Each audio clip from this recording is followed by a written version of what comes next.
State. Atlantic Television Network had reported that former federal lawmaker Chidi Wihoka, Sam Eligwe, Ibim Seminatari, Golden Benchioma, amongst others, have left the party.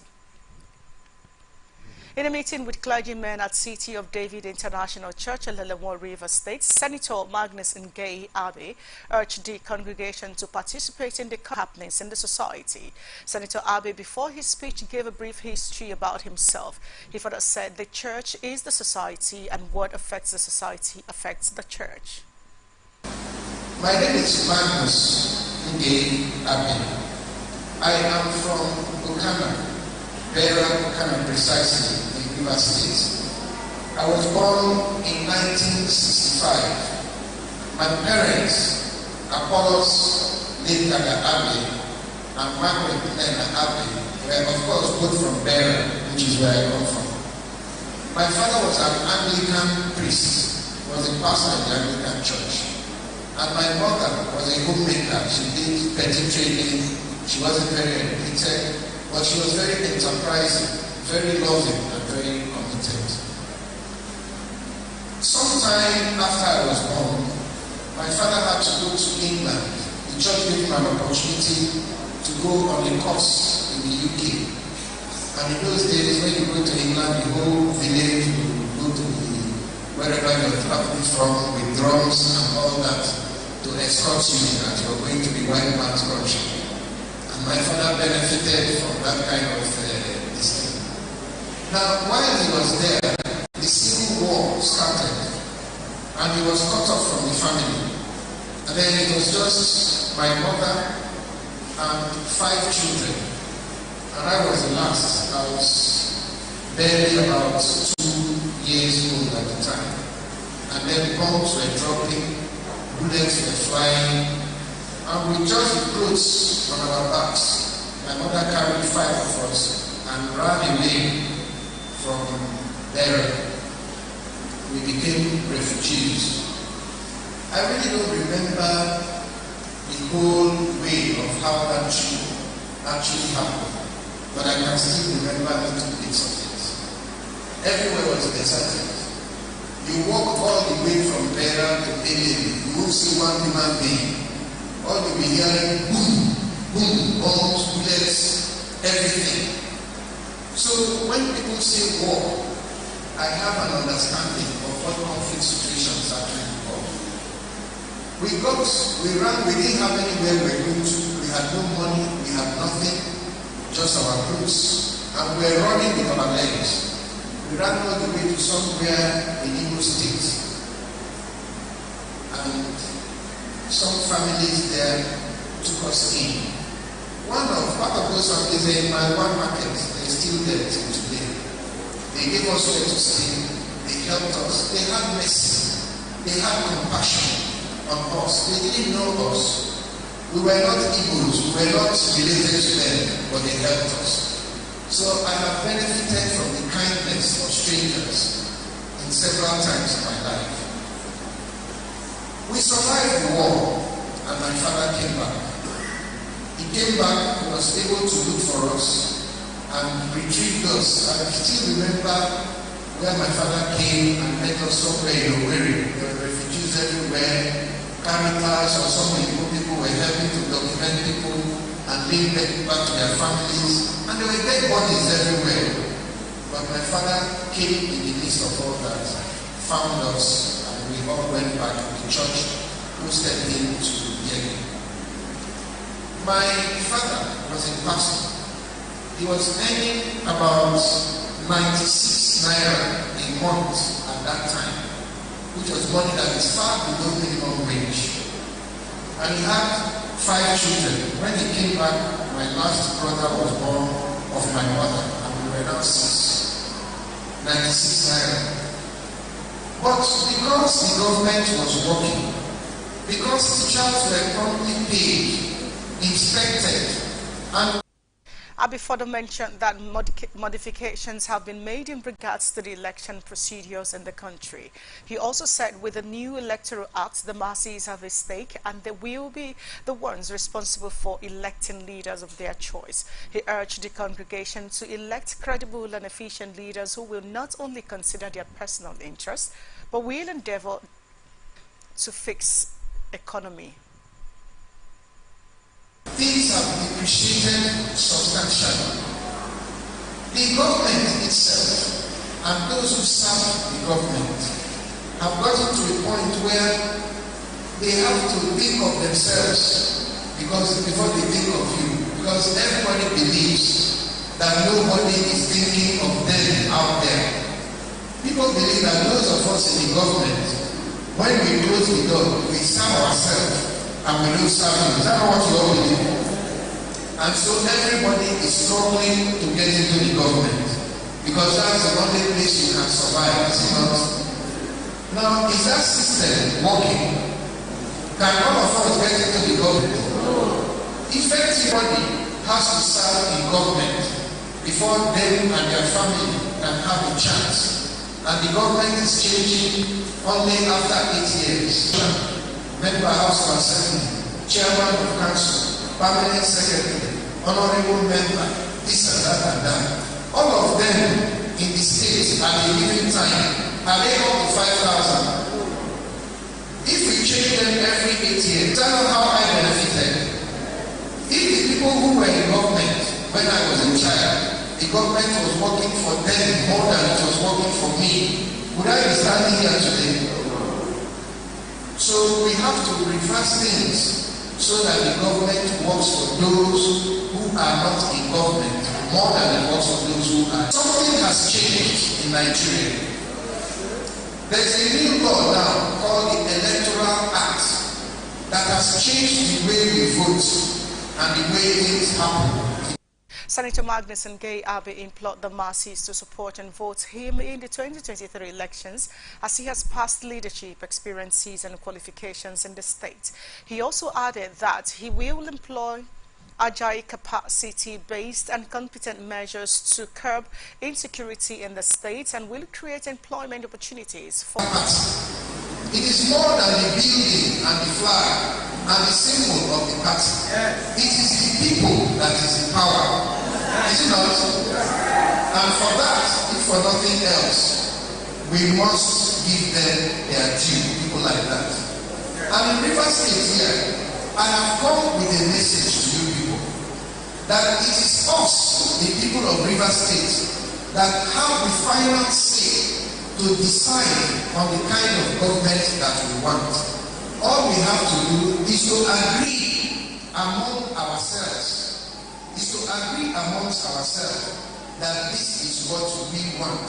And if enough of us agree, that is what we will get. There's an opportunity out there for we as Rivers people to be able to choose somebody that we have confidence in, somebody that we believe and we know, somebody whom we can see and who can talk to us here in Rivers State.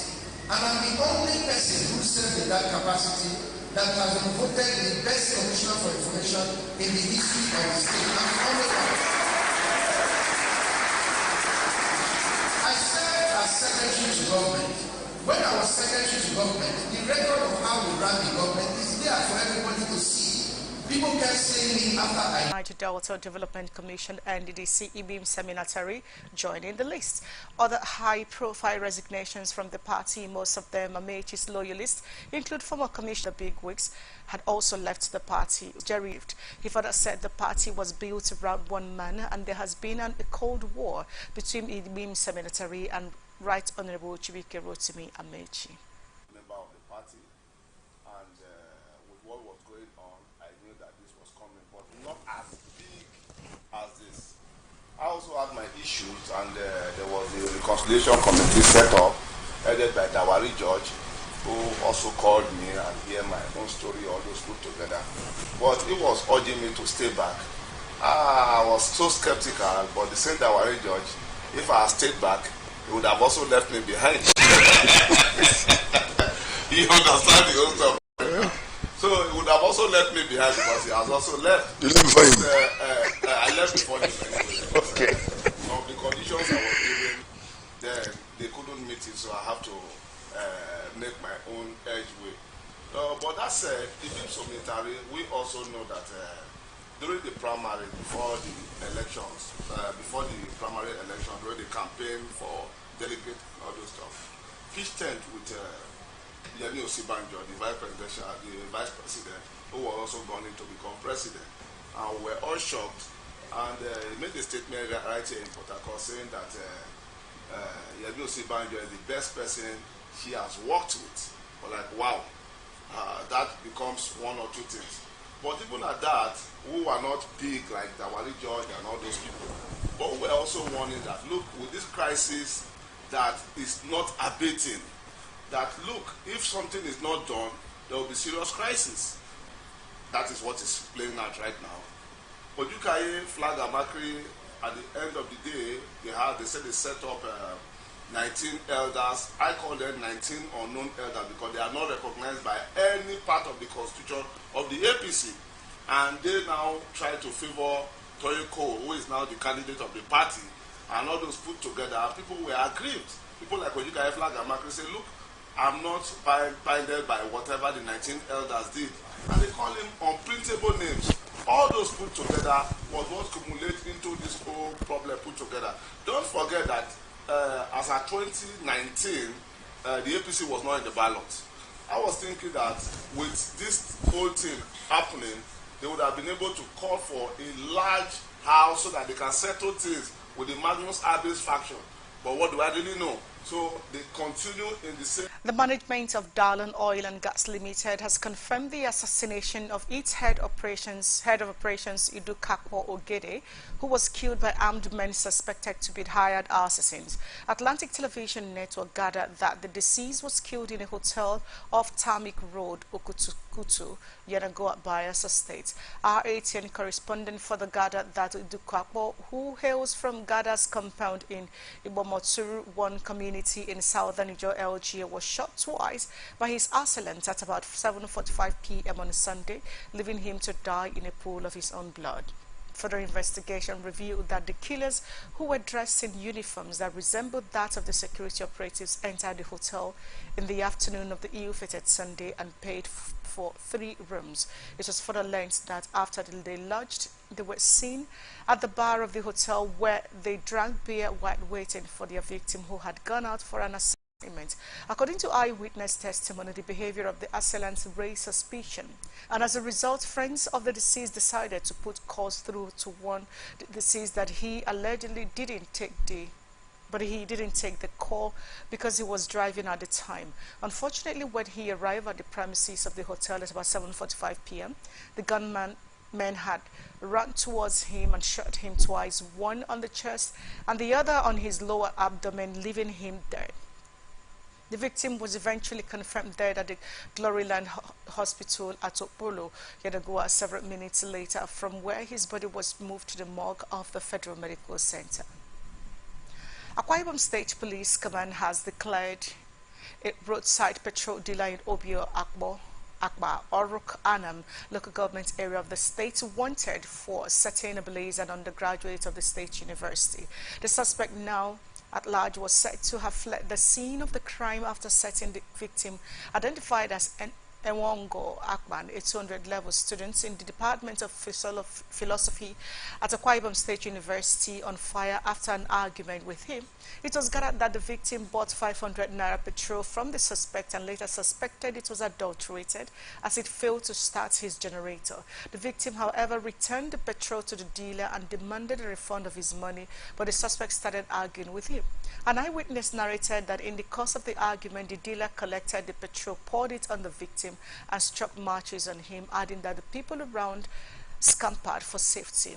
He added that the victim was later rescued by villagers and students who alerted the Vice Chancellor of the university, Professor Nse Essien, who directed immediately that the victim be taken to Mercy Hospital in Abak for immediate treatment. However, the police public relations officer in the state, SP Odiko Magdan, in a telephone call said the police is trailing the suspect and would soon arrest him.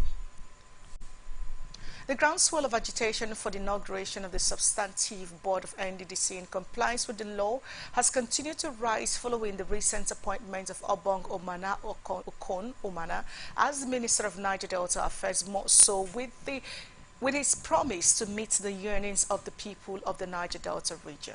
The latest demand came from Social Development Integrated Center, also known as Social Action, which has called on the federal government to inaugurate a substantive NDDC board and address other malfeasance in the commission. In a statement signed by its programs coordinator, Boti Isaac, and released in Port Harcourt, River State capital over the weekend, Social Action also applauded different groups from the Niger Delta region that have continued to demand accountability and transparency from the Niger Delta Development Commission, noting that it is indeed instrumental in the call for an effective and efficient commission. The group is saddened that despite the fact that resources from the region accounts for over 70% of the nation's revenue and 90% of foreign earnings, the years of neglect and abandonment have increased the suffering of the people of the region. Social Action therefore charged the citizens of the Niger Delta region to take the bull by the horn and drive the change narrative for the most advantageous performance of the Commission. We call on the people of the Niger Delta region to work with other civil society organizations to collectively push the bar of accountability and strengthen the regional mechanism to ensure an improved NDDC. Police on Monday said they arrested two notorious cultists and recovered ammunition along Auchi-Ekperi Road in Edo State. This is contained in a statement by ASP Jennifer Iwebu, the Deputy Police Public Relations Officer, made available to Atlantic Television Network in Benin. Iwebu said operatives of the command attached to the Fuga Divisional Police Headquarters were on routine patrol stop and search on Auchi Ekperi Road when they accosted two young men on a motorcycle, one Emmanuel James 25 and Matthew Ogode 31.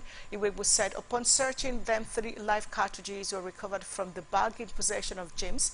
The suspect took to his heels into the bush in a bid to dispose of the size gun in his possession. She added that the police operative gave him a hot chase and maimed him on his foot before he was apprehended. She, however, said that the suspects confessed to be members of the dreaded Aye fraternity, also known as Black Axe. She said investigation was still ongoing for possible arrest of the gang members. The Vice President of the Nigerian Union of Journalists South Zone, Opaka Dokubo, has entreated candidates to channel and focus energy into reviving the economy. Opaka Dokubo, who appeared as a guest on ATN Sunday, said the leaders should look into critical sectors and issues in the economy which is deteriorating and proffer solutions. He advised that candidates improve standard of living for the populace. I think it's all about energy, the focus. It's only a question of focus. I cannot, in all honesty, believe that any president at all will come and then you have seen in a particular ministry, in a particular department, so and so is unaccounted for, and you would not ask that let it all take its course. I don't think that is the way to serve as deterrent to anybody. But on the other hand, are you going to that is put all your energies into doing this to the detriment of prevailing of the current situation that you find yourself? A situation where people are dying, people are out of school, in our health, this thing is in shambles. Sometimes we see situations where people use 100 naira to recover 2 naira or 10 naira. And you'll be asking yourself, what is the wisdom in that? This is how much you have spent only to recover this little. Now, it is not as if it's totally useless, but does it make economic sense? At the end of the day, who actually pays the brunt?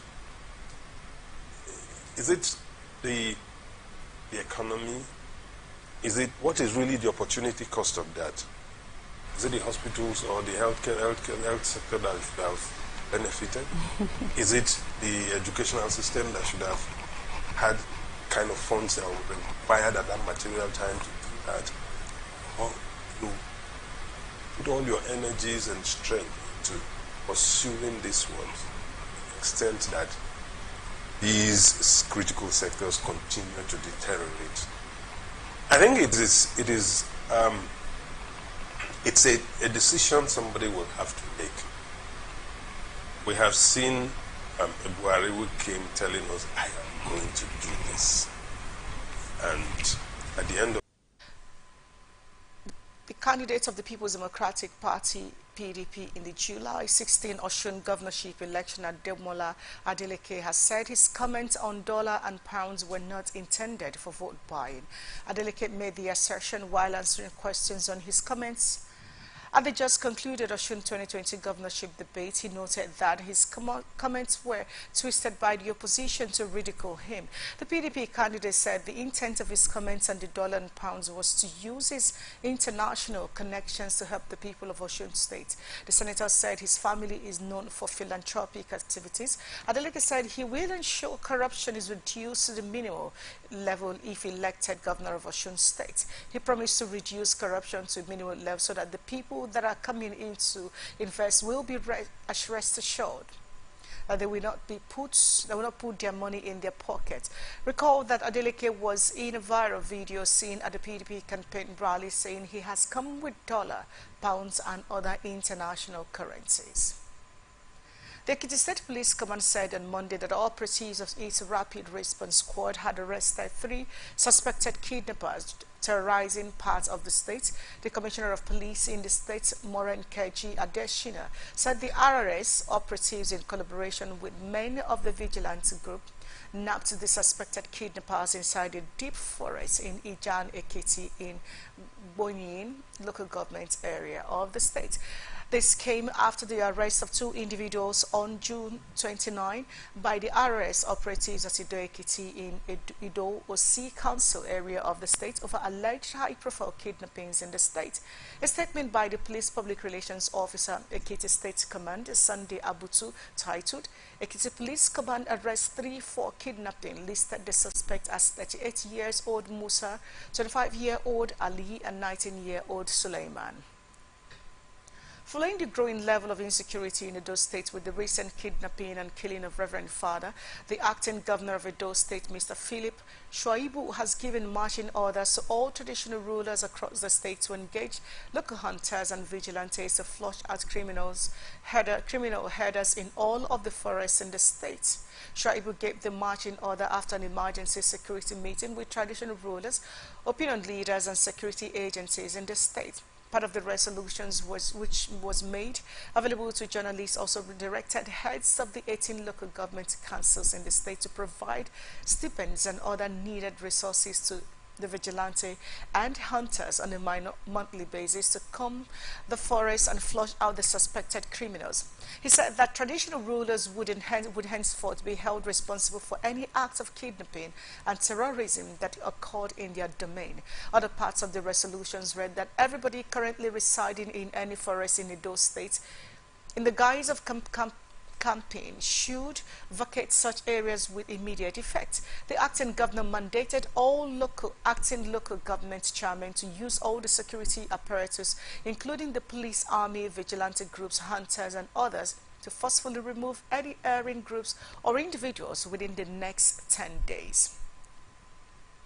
No fewer than 11 locals have been killed as bandits attacked Dangubi community in Maru local government area of Zamfara state. Sources told Atlantic Television Network that the incident happened on Sunday afternoon when the terrorists loyal to a notorious kingpin, Damina, attacked farmers on their farmland, an incident that left several others unaccounted for.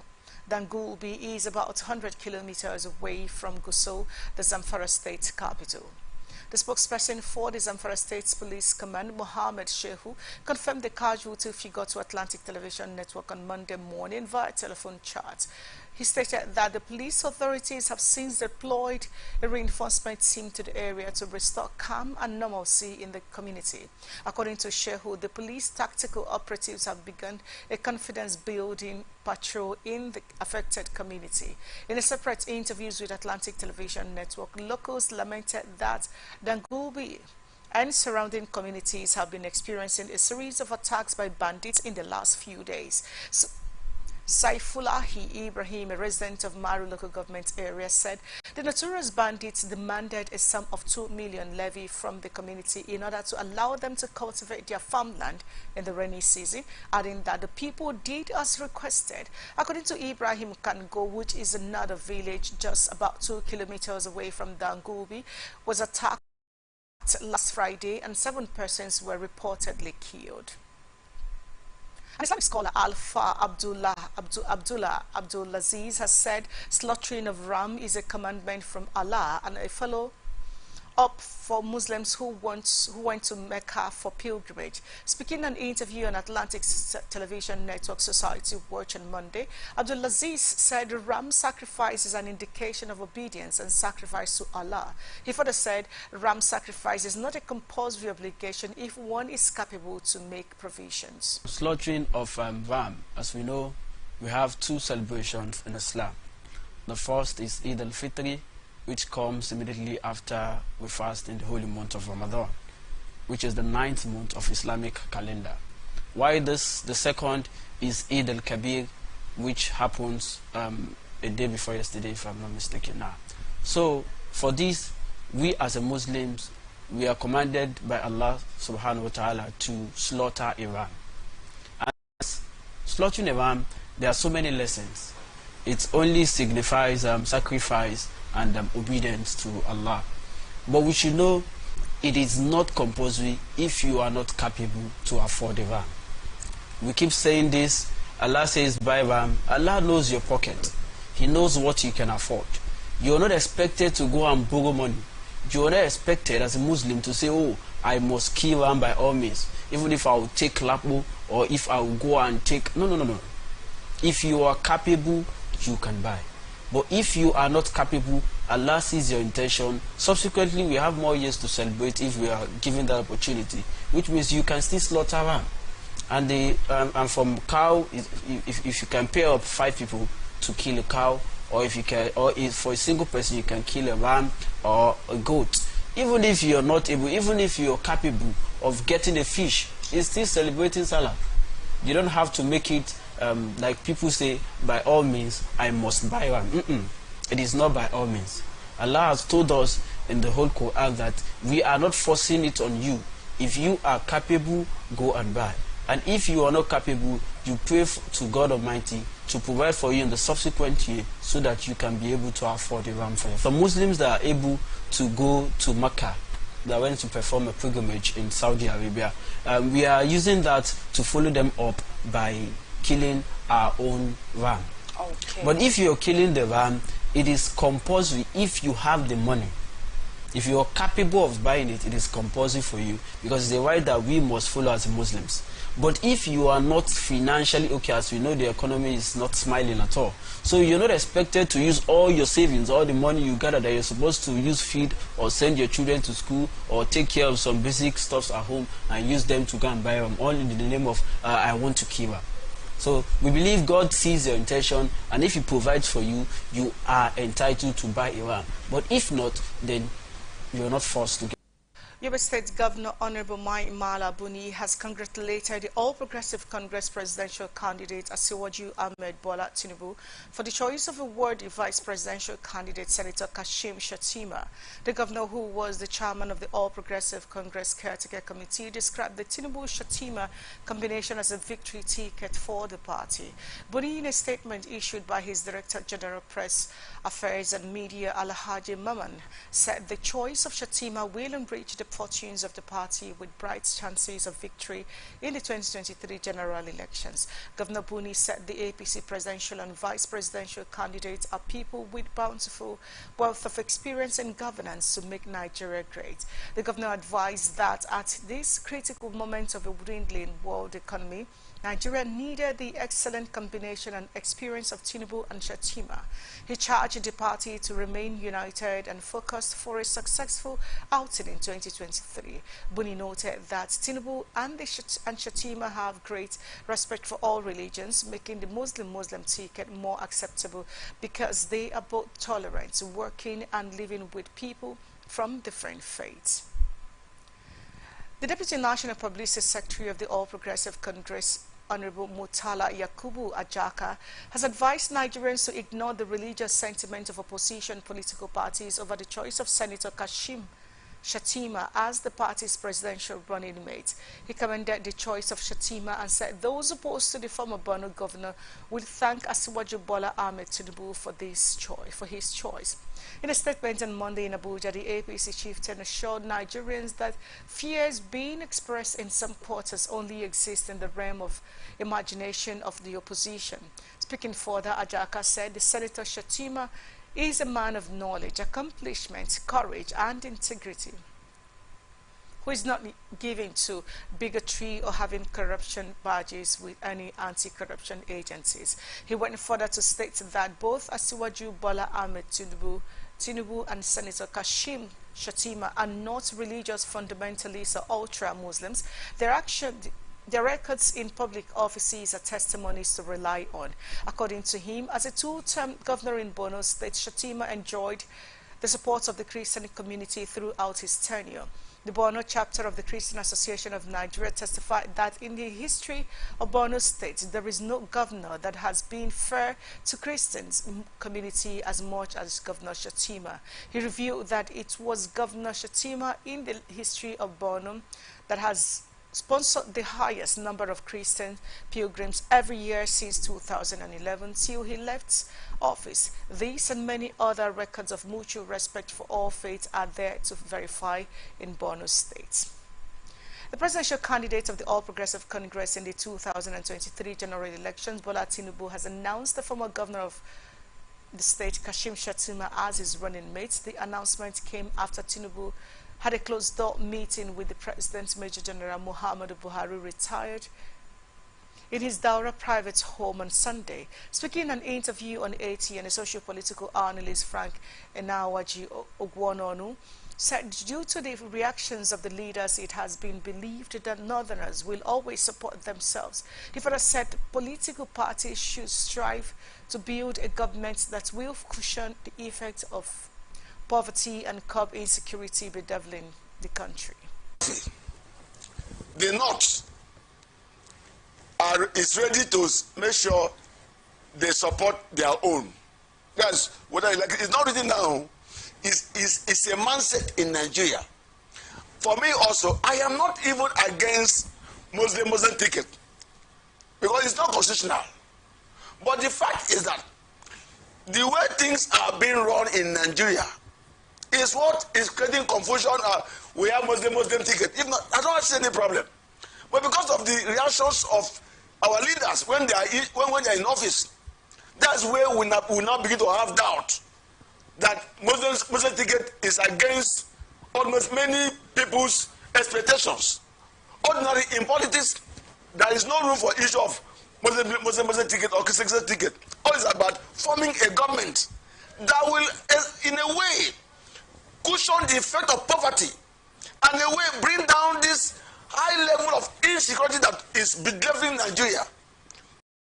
It's nothing like Christianity or Muslims or traditionalists. It's about formation of government. But because of our parochial sentiment that is trying to play out as if Frank will now, as a Christian, I will now say,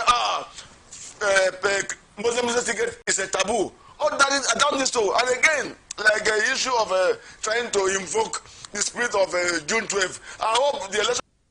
Meanwhile, in an interview on ATN Society Watch, an analyst, George Azunda Chinda, said religious issues should be eschewed and what should matter is effective leadership, not religious factors. Religion, the religious factor and other such considerations are part of those determining factors in our electoral system.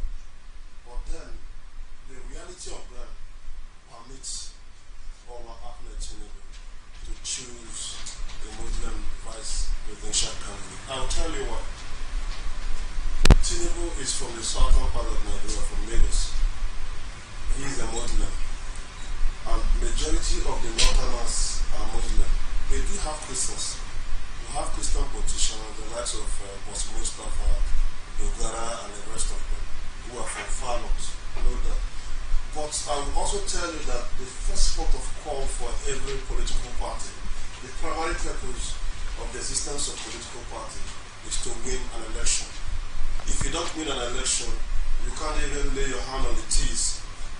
You win an election first and begin to go home. Now, what is the mood on ground? Given the fact that majority of the Northerners are Muslim, and because of those same factors which I mentioned earlier, that religious factors that determine voting pattern, if they might decide to choose a Christian Northerner and loses the election, of what benefit, of what use is it to him? In politics, there's no morality. The issue of sentiment, of those primordial sentiment of Christian, Muslim, traditionalists, and all those things should not come in. For me, I've always said it, I've mentioned it here before. What matters is effective leadership, irrespective of where you're coming from. This issue of religious consideration, just for me, it has not changed anything.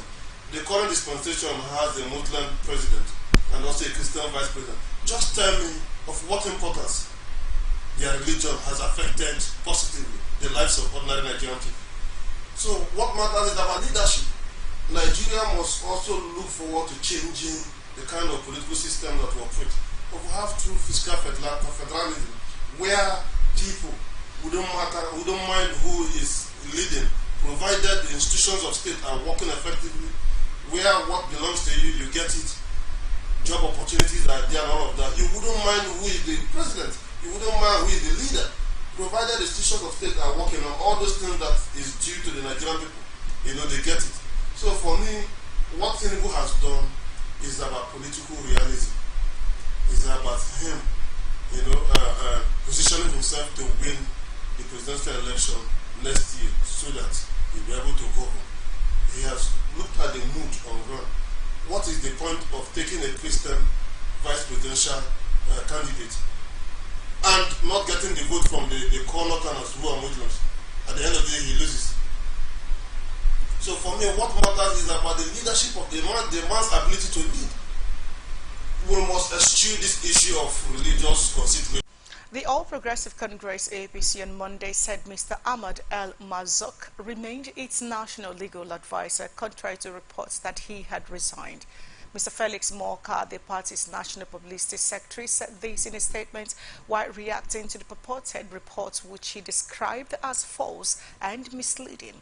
According to him, Barrister Ahmad Usman El Mazouk is and remains the national legal advisor of the APC. Barrister Daniel Buala was not the national legal advisor of the party as erroneously reported. He added that the report was either born out of mischief or extreme negligence and should therefore be disregarded by the general public.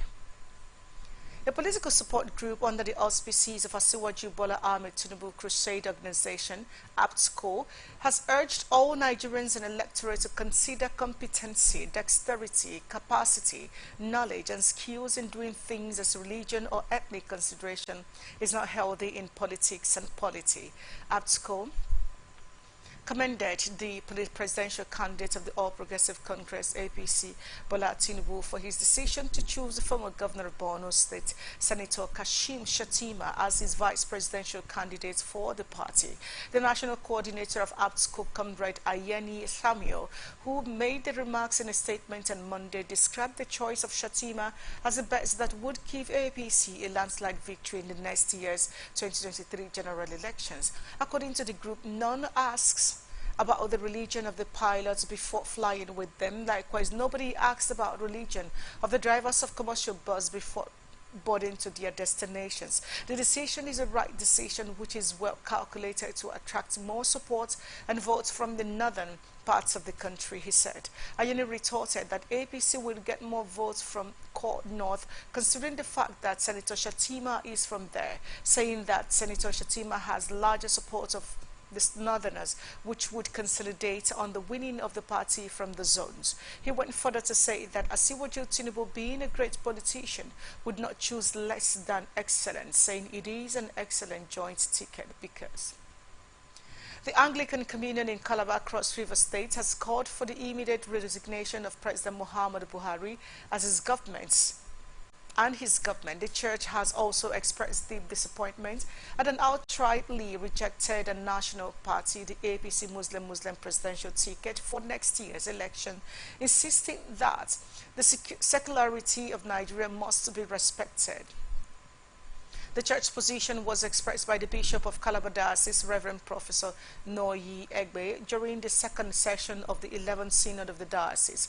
According to the clergyman, President Muhammadu Buhari and his government is deceitful and insensitive to the plight of Nigerians and the heightened insecurity, and should resign immediately, even though it is not in the spirit of Nigerian politicians to do so. Speaking about the APC running mate, Reverend Egbe said that the church will not and cannot accept a Muslim or Christian ticket. He echoed that Nigeria's secularity must be respected by our leaders, saying that no one has more rights than the others. The youth wing of Apex Igbo Socio-Cultural Organization, Ahanes Ndibo Worldwide, has reacted to Bola Tinubu's choice of former Borno Governor Senator Kashim Shettima as his running mate. The national president of OIC, who is also the national organizing secretary of National Ethnic Nationalities Youth Leaders Council, Mazi Oku Nnabuike, said everything must be done by Nigerians to stop the APC from destroying the country. He said the level of killings and violence targeted at Christians under the present administration was unprecedented, and expressed concern that Christian community would become totally endangered species under the Muslim presidency. Concluding, the Igbo Apex group said that APC should forget 2023 and that they have shot themselves on the foot, urging Muslim brothers who mean well for the country to rise and resist it to the last. You're watching the Global News on Atlantic Television Network. Still ahead, operatives of the National Drug Law Enforcement Agency, NDLA, have arrested one of the wanted terror suspects who escaped from the Medium Security Correctional Center, Kuje, following an attack on the facility by insurgents last week in Abuja. A press release by Director Media and Advocacy, NDLA Headquarters Abuja, Mr. Femi Babafemi, on Monday, 11 July, stated that the fleeing terror suspect, Suleiman City, was arrested in the early hours of Monday, 11 July at Area 1 Motor Park in the Federal Capital Territory while attempting to board a commercial vehicle to Maiduguri, Borno State. It further disclosed that the suspect was searched. 3 wraps of cannabis sativa were found on him. During preliminary interview, the wanted terror suspect confirmed he was remanded at the Kuje Correctional Center for terrorism and robbery charges, adding that he was indeed one of the inmates who escaped from the facility last Tuesday. While commending the officers and men of the FCT command of the agency for the arrest and their vigilance, Chairman Chief Executive Officer of National Drug Law Enforcement Agency, NDLA Brigadier General Mohammed Buba Mawa, has directed that the wanted suspect should be immediately handed over to the Nigerian Correctional Service. The federal government has beefed up security within the Federal Capital Territory FCT following a security alert on fresh terrorist attack by the Nigerian Security and Civil Defense Corps. The NSCDC FCT command in a letter dated July 8, signed by Peter Maigari and addressed to the Permanent Secretary FCT, and alerted of renewed threats of attacks by ISWAP terrorists on targets within the nation's capital. The letter, which stated that ISWAP had declared war on Christians in Nigeria, has gone viral, creating fear among FCT residents, especially Christian faithful. Reacting to the leakage of the intelligence, Civil Defense spokesperson Shola Odumoshu expressed disappointment, warning that the person who leaked the letter from the Permanent Secretary's office should be held responsible for the ripple effect it has generated. Though police sources told ATN correspondent that the NSCDC has been condemned for issuing the statement, which is considered to be out of its purview. ATN observed increased security presence within the FCT, with the military, police, DSS and other security agencies embarking on a series of patrols to ward off possible attacks. A heavy deployment of police was also cited as soft target like churches, mosques, recreational and business centers yesterday.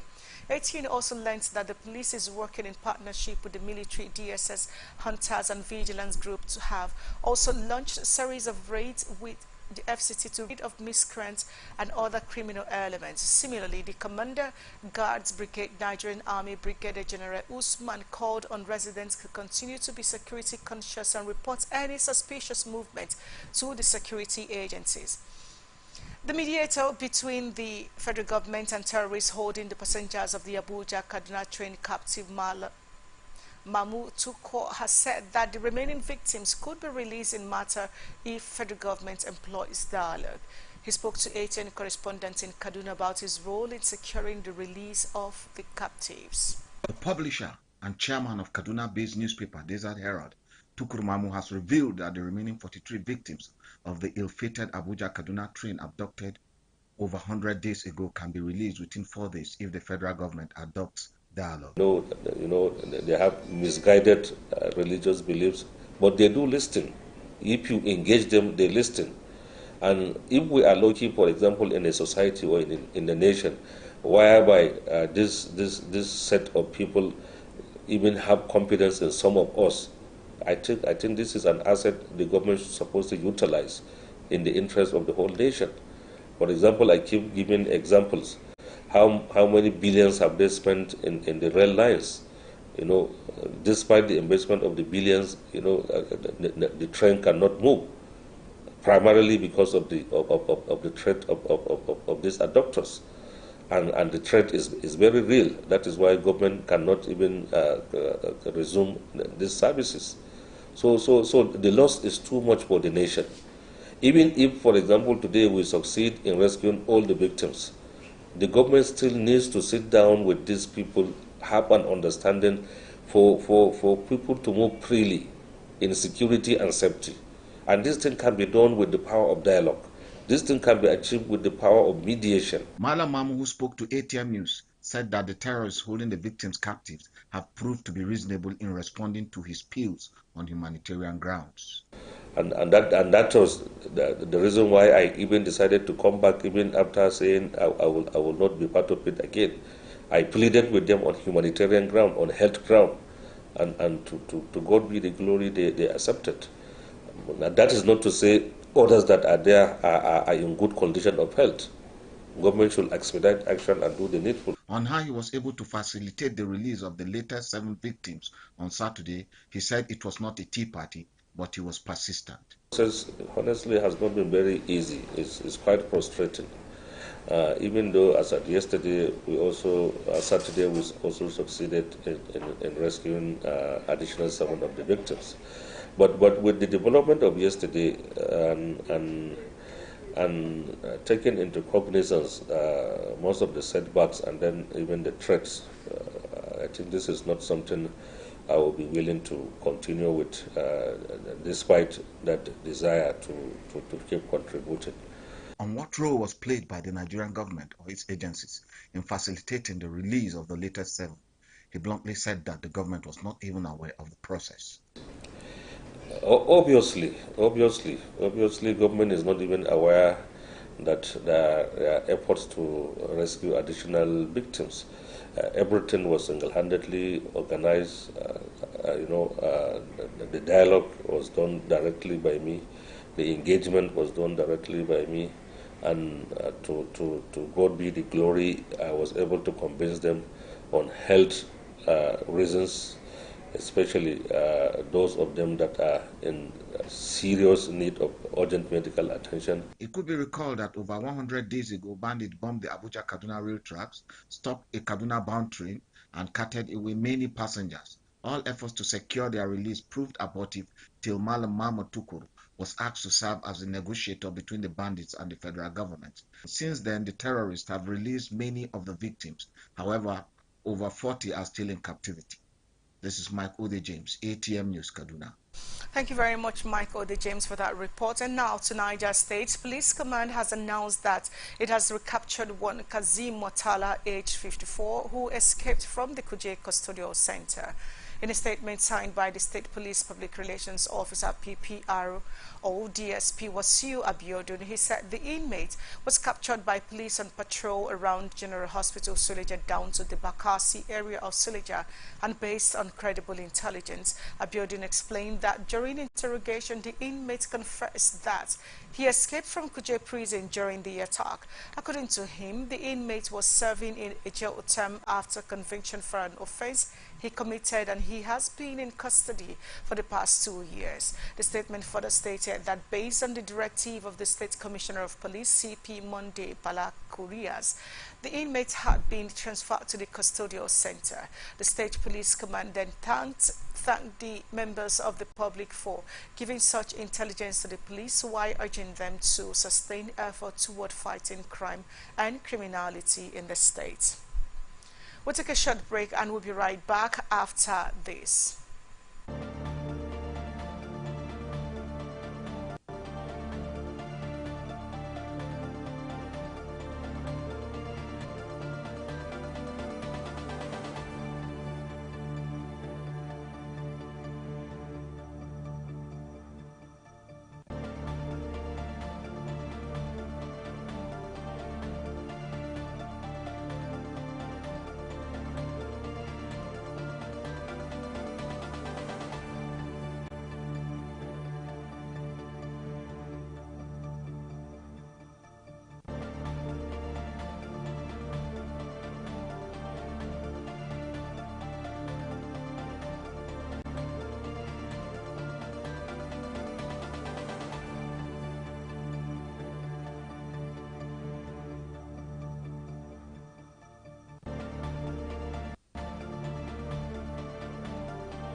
The people making the difference in our time on ATN Icons. Here, we present you legends celebrated for their heroism in different fields and serve as role models today. ATN Icons, showing every Sunday 8 p.m. to 9 p.m. on Atlantic Television Network, StarTimes DTH channel 194, ATN Live on Google App Store, Facebook Atlantic Television Network, YouTube Atlantic Television Network, Instagram Atlantic TV Network, Twitter Atlantic TV Net. For sponsorship 0810-634-1777. ATN Icons, celebrating the giants of our time.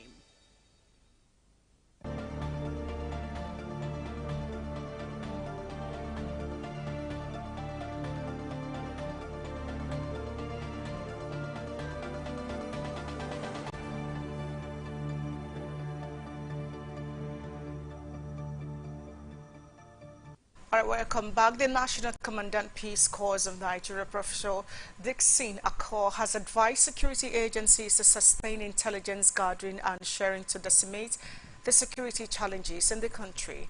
Akor made the call at Thanksgiving service to mark the 24th anniversary of the Corps at the Holy Cross Catholic Church, Gwarimpa, Abuja on Sunday. He also urged the security agencies to be proactive rather than reactive in containing security threats in the country.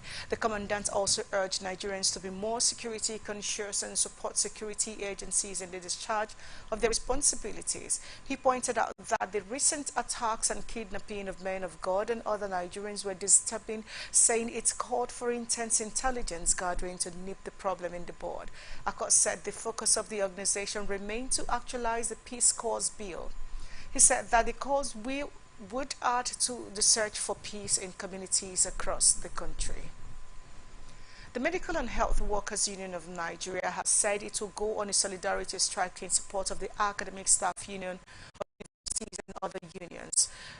Nhuan National President Mr. Bio Belemoye Josiah issued threats in a statement he jointly signed with Acting Secretary General of the Union, Mr. Aula Kiyawa, yesterday in Abuja.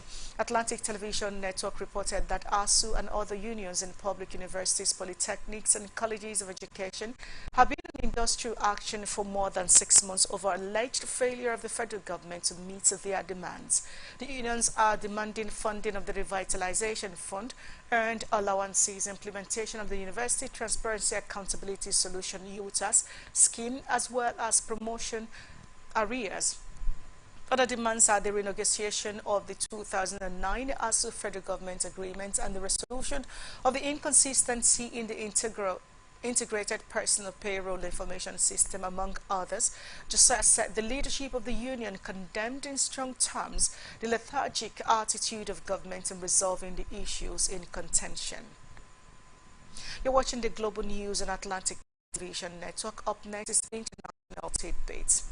The Ghana Immigration Service has directed its personnel to put in place strict measures that would prevent fleeing inmates from entering the country. Terrorists had attacked the Kuje Medium Custodial Center on Tuesday, July 5, and freed 879 inmates, including those linked with terrorism. 443 had so far been recaptured. On Friday, the Nigerian Correctional Service released the names and images of 69 fleeing inmates with terrorism cases. But in a leaked memo dated July 8 and signed on behalf of the Comptroller General by Laud Afrifa, the Ghana Immigration Service stated that it was likely the escapees would attempt to enter Ghana through both approved and unapproved routes. The service, however, ordered its personnel to intensify patrols to stop and intercept all escapees at the country's borders. Thousands of people have converged in the eastern Bosnian town of Srebrenica to mark the 27th anniversary of Europe's only acknowledged genocide since the Holocaust, to attend the funeral of 50 recently identified victims. As mourners from around Bosnia and Herzegovina and the world arrived in Srebrenica on Monday, families of victims are buried their loved ones and maybe find some closure after the decades-long search for their remains in mass graves scattered around the town. Idris Mustafik was in Srebrenica to bury the partial remains of his son Salim, who was only 16 when he was murdered in the July 1995 massacre, only with thousands of other men and boys from the Bosniak ethnic group, which is primarily Muslim. The Srebrenica killings were the bloody crescendo of Bosnia's 1992 to 1995 war, which took place after the breakup of Yugoslavia, unleashed nationalistic passions and territorial ambitions that set Bosnia Serbs against the country's two other main ethnic factions, Croats and Bosniaks. The court's spokeswoman says a Spanish court has ruled that an autopsy be performed on the body of Angola's former president, Jose Eduardo dos Santos, who died in a clinic in Barcelona on Friday. She said the court had granted the request of a family member for the autopsy, which was yet to take place, but provided no further details. The Caman Valle family law firm representing dos Santos' daughter Chise dos Santos said earlier she asked for her father's body to be kept in Spain for a full autopsy due to alleged suspicious circumstances of his death. Without providing evidence, the clinic declined to comment on the request for an autopsy or the details of his death. The United Nations has forecast that global population is expected to reach 8 billion on November 15, with India set to overtake China as the world's most populous country next year. The UN noted that it had taken hundreds of thousands of years for the world population to reach 1 billion and only 200 years to grow sevenfold. In 2011, it stood at 7 billion, while the forecast by the UN's Department of Economic and Social Affairs said the world's population is growing at its slowest pace since 1950. It said the effect of the previous rapid growth would be felt for years to come. The UN said while the growth in population was indicative of advances in health and economic development, it also underlined the need for effective policies to tackle some of the world's most pressing issues. The Togolese military says an explosion in northern Togo has killed 7 people without giving further details about the blast. The explosion happened in the Tone Prefecture, near the border with Burkina Faso, where a Sahel jihadist insurgency is threatening to spill over into coastal West African nations. Togo last month declared a state of emergency in its northern prefectures over the threat of Islamist militant attacks from north of its border. Togo's army said in a statement the explosion in Magba village in Ton killed 7 and wounded 2 more. Members of a criminal gang accused of taking control of local banks have been arrested in central China after rare protests over alleged financial corruption sparked violent clashes between customers and authorities. China's rural banking sector has been hit hard by Beijing's efforts to rein in a property bubble and spiraling debt in a financial crackdown that has had ripple effects across the world's second largest economy. The slowdown forced 4 banks in Henan province to freeze all cash withdrawals since mid-April, leaving thousands of small savers without funds and sparking sporadic demonstrations. In one of the largest such rallies yet, hundreds gathered Sunday outside a branch of the People's Bank of China in Henan, capital Zhengzhou, demanding their money, according to multiple witnesses who declined to be named. And that's that on International Desk. Let's now join Adobe for the entertainment stories. Hello, good evening. My name is Adobe. Welcome to the entertainment segment of the Global News. And today on the news, we're starting with the death anniversary of Sound Sultan. As we all know, today marks the first anniversary of the death of Nigerian musician Olarinwaju Fasashi, popularly known as Sound Sultan. To commemorate the event, his family has released the last album the singer was working on before his demise. The listening party for the album, Reality Check, was held across 3 cities on Sunday night.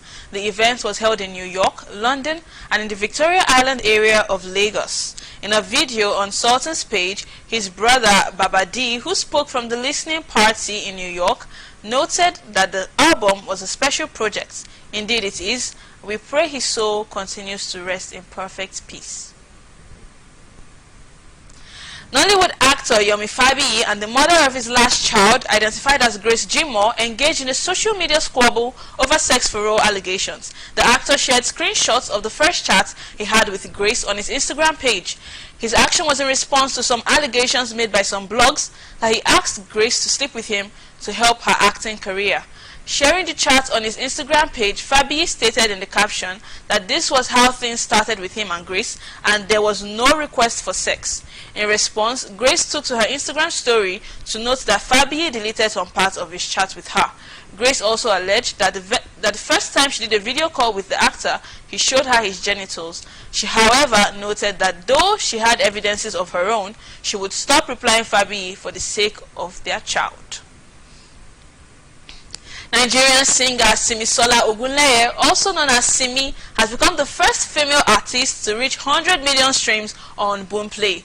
Boomplay, which is one of Nigeria's leading music streaming platforms, made the announcement across their social media pages on Saturday to celebrate the monumental achievements. Tosin Soriola, Boomplay's Director of Artists and Media Relations, said Boomplay is dedicated to amplifying voices and ensuring inclusion and representation in music, and as an organization, they will continue to recognize and celebrate the strides made by female artists globally. Soriola said the multiple award-winning singer's 5th solo project, To Be Honest, gave her the landmark achievements. This has made Simi to join the list of Nigerian artists such as Davido, Wizkid, Burna Boy, Fireboy, Omale, and Joe Boy, who had previously gained 100 million streams on Boomplay. Congratulations and well done to Simi. We then move to the foreign scene now. Sana Singate, known by his stage name as Saint Brikama Boyo, is one of the top-selling recording artists in the Gambia. He has now turned his attention to mitigating the impact of climate change. Through his ST Foundation, he has committed to planting 1 million trees across the Gambia within the next 5 years. ST said he is motivated to continue advocacy through music and other initiatives because the world can only be better if everyone fights for the benefit of all. ST is also working with women farmers to look into farming plants and crops that are climate resistant. One of the women groups he's working with is the Mong Inyini farm in Kafuta. To our next story, Cheers star Jerry Harris has been slammed by his victim's mother days after he received a 12-year prison sentence for soliciting sex from minors. The mother of the twin boys, who were victims of the star's crimes, revealed in a statement that her family has absolutely no cause for celebration. The victim's mom, Christine, said that although the Netflix star had a troubled past, but that didn't justify his actions. She added that there needed to be a change in the cheer community to prevent such crimes from occurring again. Well, that's all on the news today. I am Adobe. Thanks for watching. Back to the news desk. Thank you, Adobe, for the entertainment news. Over now to you, Temple Ekpo, for the sports news. Good evening. Welcome to Global Sports News on Atlantic Television Network. My name is Ekpo Temple. Over 15 countries have arrived for the African Track Cycling Championship built for the Moshood Abiola National Stadium Velodrome in Abuja from July 14th to 17th this year. Secretary General of the Confederation of African Cycling, Bashiru Mohammed, disclosed this yesterday. According to Mohammed, the countries are Morocco, Egypt, South Africa, Burundi, Ghana, Guinea, Burkina Faso, Algeria, Benin, Togo, Cote d'Ivoire, Tunisia, and Nigeria. Also, the technical director of the Federation of Nigeria said that the velodrome of Abuja has already become a beehive of activities as the various countries are busy putting finishing touches on that training. He disclosed that officials are expected to arrive in Abuja tomorrow and that there will be a pre-race meeting on July 13th while the competition will be flagged off on July 14th this year. Nigeria will be represented at the event by 35 men and women cyclists. Moving on. The Nigerian Professional Football League games played yesterday, March 37. Here are the results. Kwara United 3, Mountain of Fires and Miracle lost because they have no goals in that one. 3-0 it ended.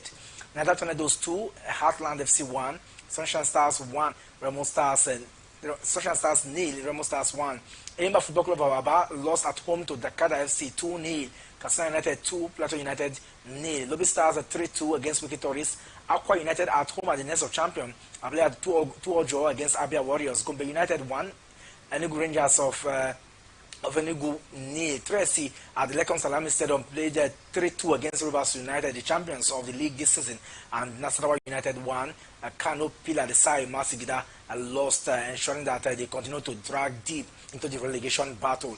Away from that, now let's move over to Morocco, where the Super Falcons of Nigeria scored 4 goals yesterday to ensure that they qualified to the quarterfinals after they demolished Burundi in the last Group C game of the Women's African Cup of Nations in Morocco yesterday and booked a spot in the quarterfinals. With the result, the Falcons set a potential explosive clash with perennial rivals Cameroon in the last 8 clash on Thursday this week.